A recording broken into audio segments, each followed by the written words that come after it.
Do you enjoy listening to podcasts and think, man, I would like to make my own podcast? This is where I found myself last year, and I have learned a lot about what to do and a lot about what not to do. I'm offering consulting services to help you launch your podcast, especially if you're looking to make a more Christian or conservative-based podcast. Find out more information at faithfullyengaged.com. I have a link down in the description below if you would like help on getting your podcast started.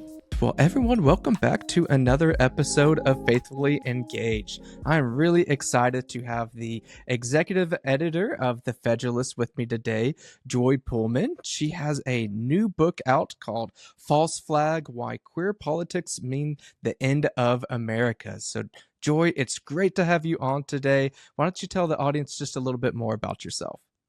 Well, first of all, thank you for having me, and thank you to the audience for listening. I guess my personal background is I grew up in the Midwest on the family farm in Wisconsin, still live in the Midwest, work for the Federalist. I went to Hillsdale College. My husband and I married right out of college, went to DC for a while, and we're glad to not be there again. And I guess I'm trying to think. I've been at the Federalist. I was actually their first hire. They're not a startup anymore, but they were 10 years ago. And I really love the environment there, all the people there. And I guess the other big thing about me, I'm the mother of 6 children, and I was planning to have as few as possible. So that has been one of the excitements of my life, and now I love it. So that's been a big change in my life. But so I, have this new book out. I've always been a writer, can't stop myself. I told my husband before signing the contract, babe, you have to let me do it because I'll be writing a book regardless of whether it gets published anywhere. So this is, I guess, my latest effort. And I feel like being at the Federalist puts me in a position to courageously say things that a lot of people would be punished, socially ostracized, and all the rest for saying. And I have a very supportive church community behind me, a very supportive workplace. And so I feel like it is kind of incumbent upon me to be able to say things that other people, I think and they know is, especially true with if they are religious, of a faith background person. But again, I know many people who they would be fired immediately if they said any of the, even the softer things that I say in the book. Yeah, absolutely. And that's something that we talk about often with the different guests and just with my own commentary on this podcast of how specifically as conservative Christians, we can really self-censor pretty often. And for, like you said, for good reason. You got to get a job and put food on the table and everything. I've shared my own personal story that during the vaccine mandates a couple years ago, I lost my job, and it was one of those things where it was really stressful. Now I look back and thank God for all the changes and the blessings, and my life is way better than it was, in part because of those struggles. But I think it's always encouraging to, even if you're personally not in a position to write a book like you are, to know that somebody out there is doing those things, and that you're not crazy, that during Pride Month, that you've known things are wrong for a long time, and somebody like you, Joy, putting these words to paper, I'm sure is just such a big encouragement for people that feel so stuck, and that they can't say anything. So I think that's fantastic that you're able to write a book like this. Yeah, I think that climate is really unhealthy for people, the inability to express what you know to be true. And I also think that because there is this sort of like self-censorship and even, I know online, for example, that one of the search terms that is targeted for censorship by big tech, by the government, federal government agencies, is those related to queer sexuality. There have been a lot of fishy things I wrote about this week for the Federalist. With getting the book out on Amazon, that people who are insiders in big tech tell me, they think it was specifically targeted, just for getting to people's, getting shipped and being brought up in people's feeds and the like. But I think that whole environment actually is creating this situation where it is, if you can't ever criticize any entity or person or group or outfit, then they're allowed to do increasingly dangerous and wicked things.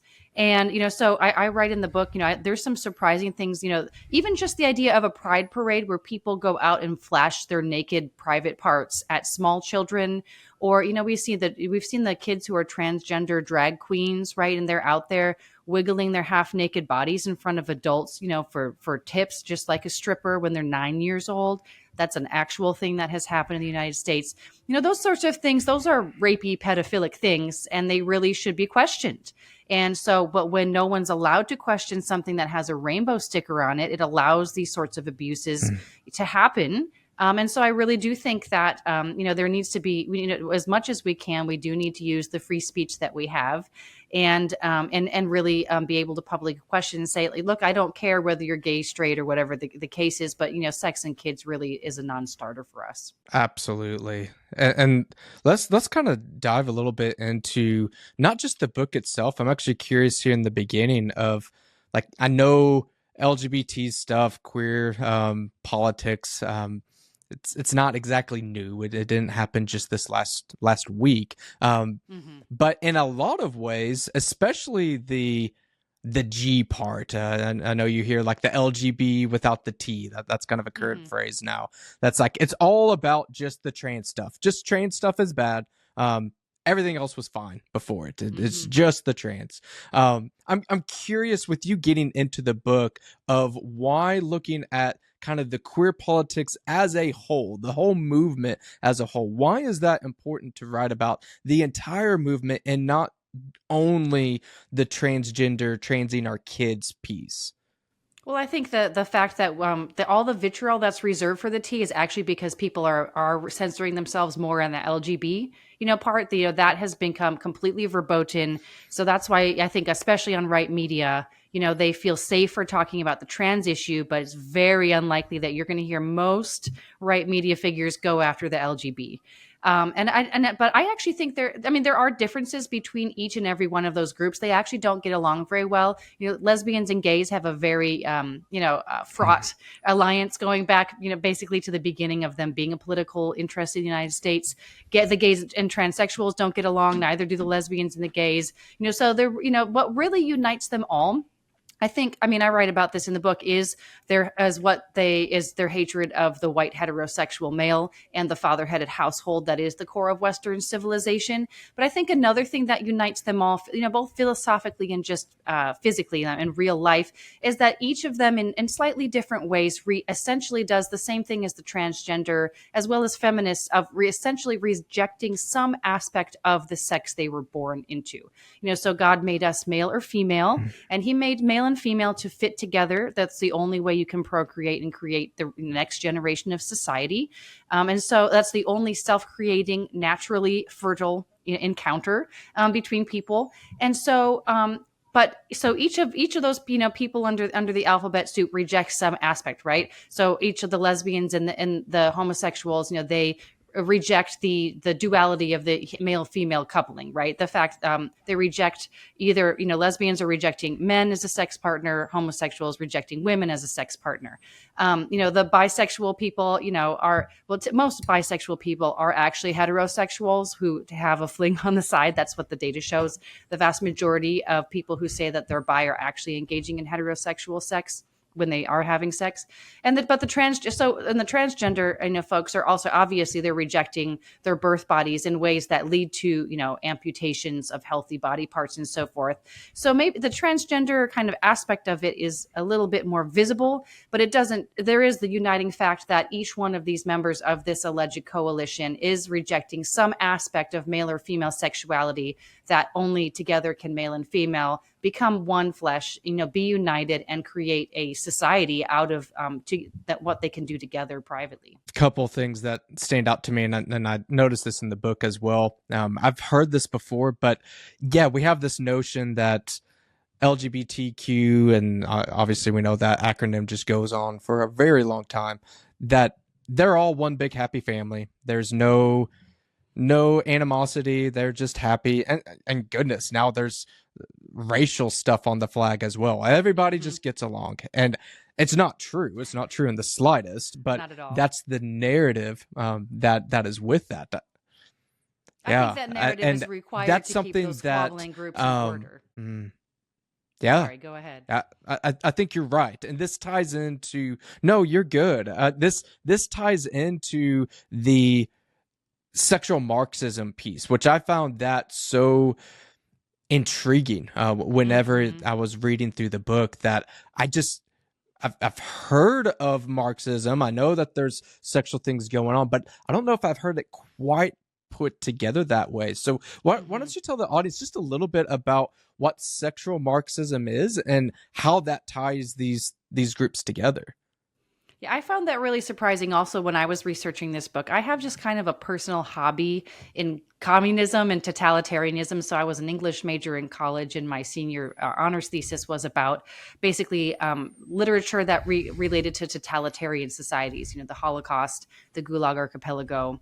And so forth. So I've always just been interesting because I just, whenever the communist figure is such a figure of like subversion, lying, and deceit that we know where you see that sort of activity, my ears perk up because I think something that is not what it seems is happening here when that is being involved. So in the book, what I do is go back to some of the early theorists, the communist theorists, including Karl Marx, and really note the fact that there is very strong ties between not just economic Marxism, but also Marxism with the sort of cultural version that we have today. So the Marxists, like the economic ones, who actually, by the way, suffused Franklin Delano Roosevelt's government. I think a lot of people don't know that, but they were everywhere, both overtly as well as fellow travelers, as well as secret agents from the Soviet and communist government in government positions within the administration. So, but communists have always basically they thought with the United States that we were such a prosperous society that their argument for let's have a revolution and smash the system because you are basically a bunch of serfs that are controlled by just a small number of very, very rich people. Because wealth is so more evenly distributed in the United States, we have always historically had a strong, vibrant majority middle class. The communists thought, that economic message to the Americans is not going to be very successful, because they actually have pretty good working conditions. They have, better pay. Their economy is better than anywhere else. They don't want to endanger that. They're not going to lose their health care and their job and their TV set and their nice kitchen, for a revolution. That sounds crazy to them. So instead of going the direct way, like they had in other countries that were more serf states, such as Russia and China, and demanding, a communist revolution. Instead, what they decided was we're going to work through the cultural institutions to demoralize Americans and convert them to communism culturally. So they saw, sexual politics is one of the ways of doing this. Basically, the whole of identity politics stems directly from that communist, desire to subvert America through the culture of its people, through destroying its culture. And how do you destroy a culture? You first start by destroying the families. So literally, the communists said, they were against marriage as part of the communist manifesto platform. The early feminists, many of them were outright Marxists, married to Marxists, or I would say not married, right? But sometimes they were married, but shacking up with them and so forth. Many of the people who were in this philosophical academy were personally sexual deviants or exhibitionists of some sort, right? They were personally, they were sleeping around with a lot of women, abandoning their children, abandoning their marriages, abandoning their family, or some of them were pedophiles, or, they were lesbians, homosexuals. That was very common among, the Marxist philosophers and their descendants. And so, but they both personally, acted, or I don't, I guess they both personally acted on their own philosophy. And I'm just hesitating there because I think maybe they developed the philosophy also to justify what they were already doing privately. I may probably some of both. But they both personally did that and advocated for it as a means to destroying capitalist societies. So the feminists, for example, I quote, from an excellent book about feminism, Carrie Gress's book, The End of Woman. She quotes, the second wave feminists of the 1960s as literally saying that they were going to overturn capitalism and the patriarchy by promoting, this is by name, abortion, transgenderism, homosexuality, and divorce, right? So they did not see these things as accidental political planks. They use this liberationist, people trapped in marriages thing as a sort of trick, but their real true goal, and they admitted internally to themselves and some in their own philosophy that I quote in the book, was that we will destroy the family as a bulwark against totalitarian government, as its own self-created autonomous mini society upon which the entirety of a society can be built, we have to destroy that. And we will do that with, essentially having anything and anything but heterosexual marriage. And you're talking there of why this stuff is so important. They gave us the blueprint, and well, just touch on the feminism aspect that I hear this all the time, that first wave, second wave, that was fine. It's just the new stuff that's not good. It's not true. If you just look through their readings, like you just said, they gave us what they're trying to do, and that affects everybody.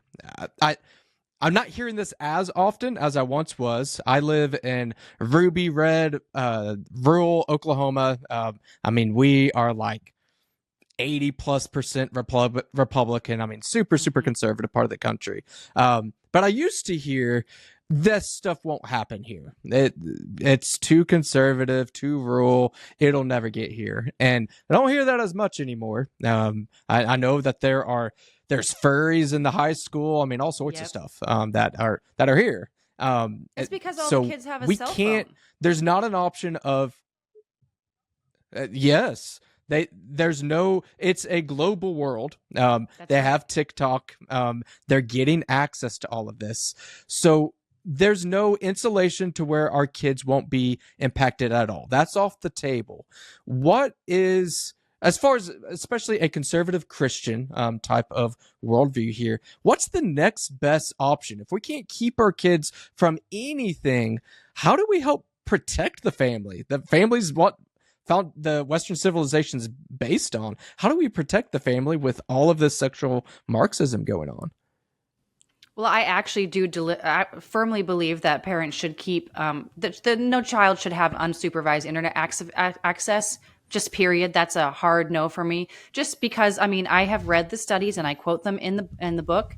I've read the testimonials from people, kids who have been trans. They say that all the social media sites and unsupervised access to them were extremely crucial to them identifying as transgender.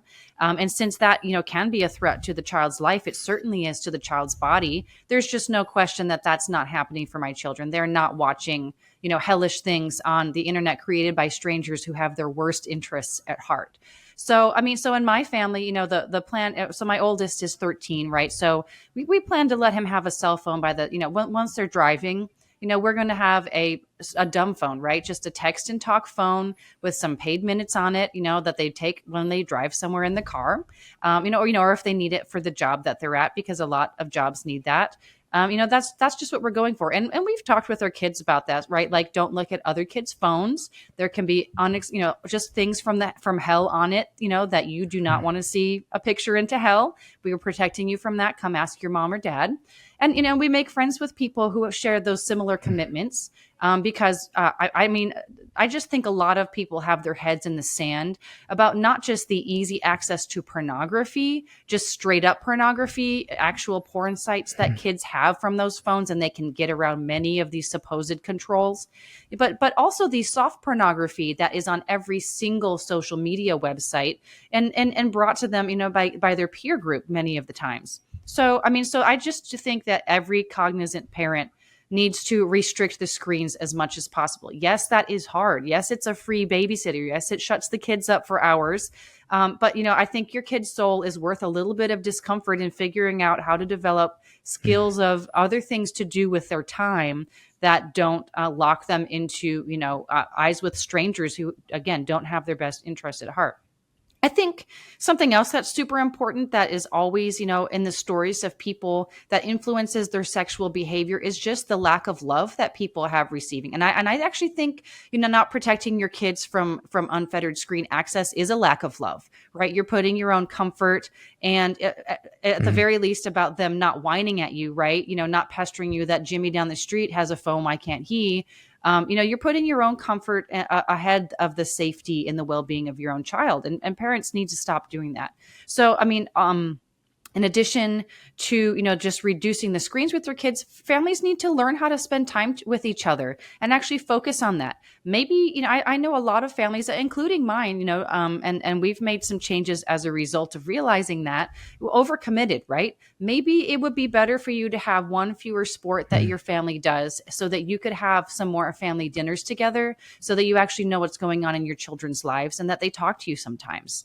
And then, so that's just kind of at home things that I think people can do when you have children. But I think for other people, we learn how to love from our family. So I think all of us also have difficult family members or sometimes resistance to creating a family. I certainly did. My parents, are vehemently separated, very difficult thing, in my childhood. And so I was scared of getting married. I understand that. But I think that a mature person, chooses to love and learn how to love another person as a part of developing his maturity. So people need to learn, how to get through those resistance to being married, having children, and say, look, I'm going to man up, I'm going to woman up, I'm going to leap into this adventure, and it's going to be difficult, and I am going to develop the character through that difficulty to, to level myself up through these relationships. And the same goes, for extended family, difficult relationships there. Learning how to love people includes, figuring out how to deal with a difficult brother, spouse, grandparents, whatever the case is, and trying to figure out, how can I work with these people? How can I show love towards them, even if things aren't going to be perfect? Because loneliness and isolation are rampant in our society. The screens drive that, but also our own awkwardness. And frankly, they make it easy for us to kind of feel like we actually have relationships while we're actually killing all the skills that actual relationships require, like having practice having a difficult or awkward conversation, like having practice correcting people lovingly, like having practice taking correction from people. All of those things we have to learn on the job, through actual interactions with people that can be uncomfortable. And I think all of us need to stop avoiding, denying what's wrong with us in our situations, and turn and face the difficulty. And because if we don't take that responsibility on ourselves, then we are creating the society that's crumbling all around our ears from our own very own actions. Absolutely. And this actually ties in well to my next question that we have to take. And I know my wife and I, we have 3 kiddos of our own. We take very serious what they ingest, what screens they're looking at, what books that they're reading, even that we know that things are trying to get into their minds that are just wrong.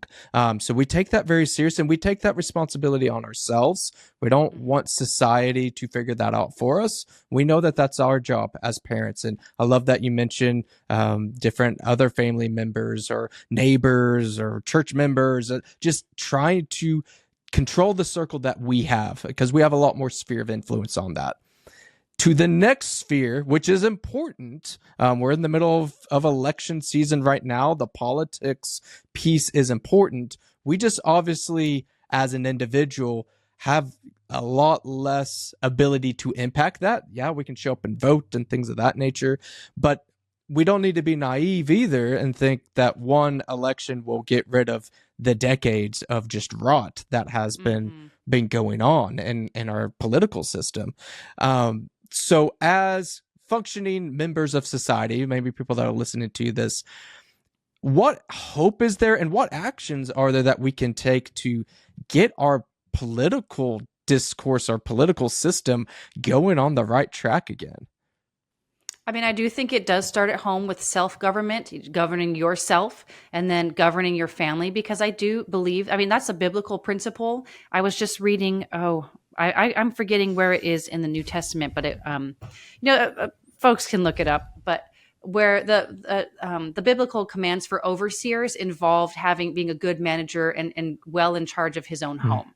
The man who is going to be leading other people should have a well-functioning household. So if you want to be a leader, and I think we need a lot more leaders, we need a lot more faithful Christian leaders, protecting our right to worship and speak and raise children in freedom. We absolutely need people to, go out there. But I think that the path to that public leadership lies through your home and your self-leadership. because I think a lot of the leaders that we have now, their homes are an absolute mess, and that is a reflection on their lack of character and their inability to lead. I think you earn the outside leadership through internal leadership. And so that's I think where people need to start. I think a simple thing that everyone can do that can make a difference would be to vote in your local primary elections, and not just to vote, but also maybe after paying a little bit of attention to local politics and learning more about the candidates, even just going to a meet and greet and listening, maybe field a candidate, pick someone who is in your church, someone who is respected, who does have a well-managed home, and say, hey, how about you run for city council, for county council? How about you run for the treasurer, to be secretary, overseeing the vote in our local county, those sorts of positions, because all of those, again, they're stepping stones for higher positions of power, and they give you a lot. They give you a lot of influence, and I think as COVID taught us, the local and the state officials absolutely do matter. And I think we're going to be in our country going into a lot more situations where we're going to need state and local leaders to say no to things coming down from the corrupt federal government. And so there need to be people in those key positions who are the lower magistrates, to use a kind of theological term, who are, they're basically the junior nobility who have the ability to challenge the crooked people above them.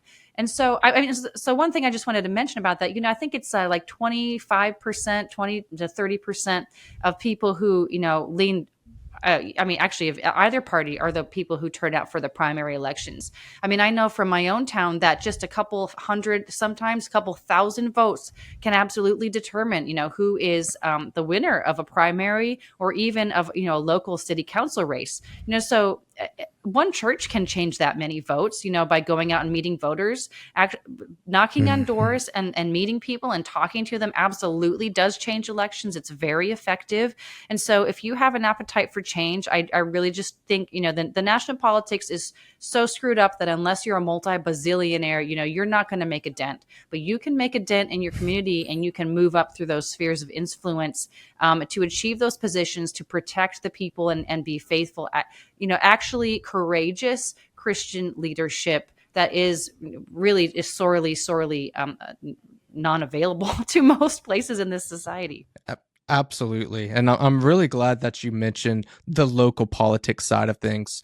We recently had our primaries here, and there was one city initiative on there, and our city's not that big, but still the vote came down to like 40 votes or something. Yeah. It was super, super close.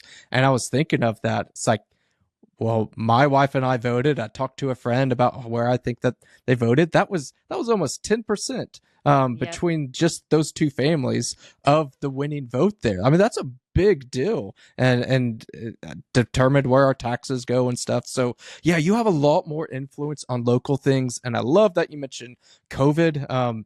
Goodness, we all know how much city mandates and things, how that really mattered. And as this relates to pride celebrations and things of that nature, you probably have a lot more influence on that than you think that you do. So don't just vote in the presidential election. That's important. At your local level, right? If the police have the backing, of their mayor and their city council, they can arrest people who are exposing their genitals to kids. That's a win right there. Yes. I really appreciate that mindset, because again, so much of our political discourse right now is Trump versus Biden, and I'm not saying that doesn't matter. I think it matters a whole big deal. It's just that who you go to church with every week, the police officers you run into every day, they have way more influence on you on a day-to-day basis, and you don't need to just check out because it's not the big vote. It really does matter. Yeah, what if your local sheriff, knew about an FBI raid on your home that was unconstitutional and decided he wasn't going to cooperate with it, right? Would love to have some more sheriffs like that. Again, the sheriff's race could be decided by 40 votes. Absolutely. So definitely take this as optimism. Not that we're gonna figure everything out. I don't like blind optimism that LGBT stuff is going to go away, but that you have more influence over your own family, over your own community, your your city council more than you think. And what you said as well, I think is really important, to rise up new leaders. I think conservatives especially get scared about power and leadership and whoa, we don't want to take that away from people. And I get it, but we need good leaders. The left is raising leaders all the time. They're just really bad ones. So we need some good godly leaders to raise up as well. You know, the Bible, God in the Bible says all the time, he loves David, right? He's like, I'm giving you Israel because your sons will be on the throne because I love David, because David was so good. David was, you know, he was a bad bleep in war, right? He went out there, he kicked tail and took some names. He was not a tame, you know, easygoing guy who was nice to everybody. I'm not saying go out there and cut off the heads of some Philistines, but my point is, I think if King David was, you know, and multiple other Bible leaders were that proactive and in defense of their people, maybe we could just walk some streets and knock on some doors a little bit, right? Maybe we could say, you know, man, I can do a better job than my city government. Absolutely. You know, I've done some things in my life. I have proven track record of integrity. I guess I'll put my name in the hat. I mean, I just think so much of the bad things that happen in our society is because, you know, otherwise good men are doing nothing. You know, they're spending time on, I don't honestly know, because the good men I know, you know, are working very hard, full tilt, right? But, you know, we just need some of them to kick, you know, the Netflix habit or whatever it is that's keeping them busy, or maybe even, you know, things that aren't, you know, evil, but maybe are keeping them from going to higher priority things. And we need more of them to step into the ring and really kick some butt and take some names. Absolutely. And I hope that's a challenge, not just for people listening, challenge for myself, for anybody, to live life to the fullest, not in the way we have the culture say it, to just have fun, but to make, for one, God's name great, and to make a legacy in your family, make a legacy in your town and your state. That means something. You could really make a massive impact, and maybe the national news doesn't know about you, but your kids do, your neighbors do. Like, that sense of legacy in that way is a really big deal, and we want to take that mantle instead of just, it's why I made this podcast, instead of just having the pessimism. Things are terrible. Things are bad. I get it. There are bad things. There are. But we need to do something about it instead of just complaining, because only complaining doesn't really do anything for us. And I also think that actually may be at the bottom of the demonization of the heterosexual male. I mean, I don't care what color they are, you know, so the white is just, you know, off to the side. But, you know, the demonization of men, I think absolutely is aimed to demoralize them and get them to sit down and shut up and drink their beer and watch their NFL or whatever it is that they're doing, instead of being like, yeah, heck no, is some pervert going to wag his little bits at children in my street? Yeah. Yeah. Absolutely. And that's something that it's really interesting, me becoming first a husband, and then a father. I've never been in like a physical fight, or I've always been kind of happy-go-lucky for the most part. But you give me a wife, you give me kids, now it's like that protection angle is like, no, you don't mess with them. Like, now I never thought I would have firearms, but now I have firearms. I will use them if you hurt my family. And that's not an unloving thing. That's a very loving thing, to wield violence in a protection way. And as a culture, we have failed our kids of exposing them to horrible, terrible things, and calling it loving, and it's just not. So yeah, definitely hope that more and more, especially men, will raise up and just say enough is enough. We're just not going to do this anymore. And I do think it's the role of women, both visibly and just tacitly, in the way that we do. Like you pointed out, men getting married, I have seen it so many times, have transformed. It has just brought a man to the fullness of his potential so many times. I have seen a guy who's like, why is she marrying him? You know, she gets married, he gets a baby on the way, and all of a sudden it's like, dang, who'd have let a rocket under that guy? So there is something about women that really pushes men to achieve to their highest potential. It can transform a loser into an amazing winner. And so, you know, the men really need to have a woman backing them, behind them, you know, encouraging them, supporting them all the way, telling him, you know, those voices in your head or out there in the culture, don't listen to them. They're lying to you. You know, I'm with you, honey. Let's do this. Yeah, Absolutely. And that gets into, uh, really the LGBT issue of losing our roles in culture and mixing and matching. And it's just gross. And I think the good thing about this is, especially as Christians, we know what the truth is. My daughter can sit there and tell you what a man is, what a woman is. I didn't have to teach her that. Like, it's imprinted on her. She gets it. We have to mess our kids up to believe the way that they're believing, and we don't have to do that anymore. We don't have to let them inject themselves with just these evil theological religious beliefs that we're not calling religion, but it's what they are. And again, we just don't have to play ball anymore. And again, I think that your book is helping wake some people up to realize that, oh yeah, like, this is a lot worse than I thought it was. I probably shouldn't do this anymore. Yeah. And I just think that American children deserve so much better than they're getting. I'm really embarrassed, by the fact that kids, in my city, they go to public school. They could have a substitute teacher, who has fake breasts on, and is a man with a beard. That happened to a woman that I know. And, it's just, again, we shouldn't be tolerating this. It's disgusting that that's even allowed to happen. Absolutely. Well, Joy, this was a wonderful conversation, and I know we really just scratched the surface on a lot of the great information that's in your book. So people that are interested in reading your book, buying your book, maybe just learning more about you, being able to reach out to you, how can people get the book and maybe reach out to you after the podcast airs? Well, if you just look up my bio on the Federalist, you go to the Federalist and you search, for our contributors, I'm on there, and you can find ways to contact me on there. And if people are interested in the book, I like to recommend bookshop.org because, as I mentioned, we did have some funny stuff with Amazon going on, and so it's been tricky for people who ordered there to get their books. So I like bookshop.org. That basically routes your purchase through supporting a local independent bookstore, and you can just search for my name, the book name of the book, False Flag, on there, and it should come up easily. Fantastic. Well, I will include some of that down in the show notes so you all can get that easily. And Joy, once again, thanks so much for being on the show with me today. Thank you for having me. Absolutely. And thank you to everybody that tuned in today, and we will catch you on the next episode.